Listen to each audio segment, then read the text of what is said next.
بسم اللہ الرحمن الرحیم۔ نبوت کے تصور کے حوالے سے جس غلط فہمی کا آج تذکرہ کریں گے، اس کو دور کرنے کی کوشش کریں گے، وہ یہ تصور ہے، یہ کہا جاتا ہے کہ امت کے جو اعمال ہیں وہ صبح و شام نبی صلی اللہ علیہ وسلم پر پیش فرمائے جاتے ہیں، ان کو پیش کیے جاتے ہیں۔ اور یہ اس روایت میں یہ بھی الفاظ ہیں کہ نبی صلی اللہ علیہ وسلم جو ہیں وہ اپنے امتیوں کو ان کے ناموں سے اور ان کے اعمال سے واقف ہیں تاکہ پھر وہ ان پر گواہی دے سکیں، یہ الفاظ ہیں۔ تو دیکھیے، سب سے پہلے تو یہ جان لیجئے کہ یہ روایت جو ہے یہ نبی صلی اللہ علیہ وسلم سے جو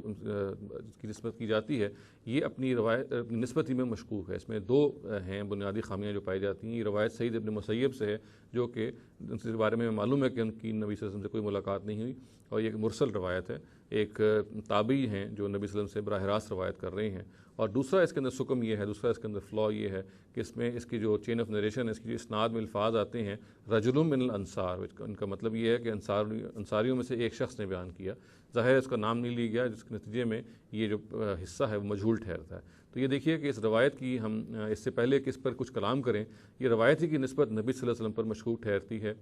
اور جو روایت کسی بھی معیار کے حوالے سے، وہ معیار جو محدثین نے بنایا اس کے حوالے سے اگر درست نہیں ٹھہرتی تو پھر ظاہر اس کی شرح یا اس کے کنٹینٹ کے حوالے سے وہ زیر بحث ہی نہیں آ سکتی۔ اس کی وجہ یہ ہے کہ اگر ایک چیز کی نسبت ہی مخدوش ہے، ایک چیز اپنی نسبت ہی میں نبی صلی اللہ علیہ وسلم سے درست طور پہ ثابت نہیں ہے، تو پھر ہم کسی طور سے اس کے کنٹینٹ پر کے بارے میں کوئی حکم نہیں لگائیں گے۔ چنانچہ اگر اس روایت میں یہ بات بیان ہوئی ہے کہ امتیوں کے اعمال جو ہیں وہ نبی صلی اللہ علیہ وسلم پر صبح شام پیش کیے جاتے ہیں، اب ان کے ناموں سے، ان کے اعمال سے ان سے واقف ہیں تاکہ ان پر گواہی دیں، تو یہ ایک ایسا اجنبی کانسیپٹ ہے جو اس روایت ہی کے ذریعے سے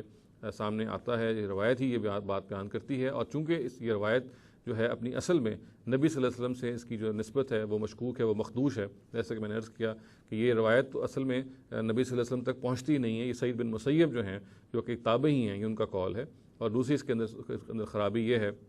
کہ اس کے اندر اس کی جو چین آف نریشن ہے، اس کے اندر ایک شخص ہے، اس کا نام ہی نہیں لیا گیا، بتایا ہی نہیں گیا کہ وہ کون ہے۔ ان دونوں خرابیوں کے نتیجے میں اس کو کسی طور سے بھی ہم نبی صلی اللہ علیہ وسلم کی روایت قرار نہیں دے سکتے، اور جو کچھ اس میں بیان ہوا ہے اس کی بنیاد پہ ہم کوئی حکم نہیں لگا سکتے۔ چنانچہ یہ کہنا بالکل غلط ہوگا کہ امتیوں کے اعمال صبح و شام نبی صلی اللہ علیہ وسلم پر پیش کیے جاتے ہیں اور وہ ان کو ان کے اعمال سے اور ان کے ناموں سے جانتے ہیں تاکہ وہ ان پہ گواہی دیں۔ یہ بات پوری کی پوری بالکل غلط ہے۔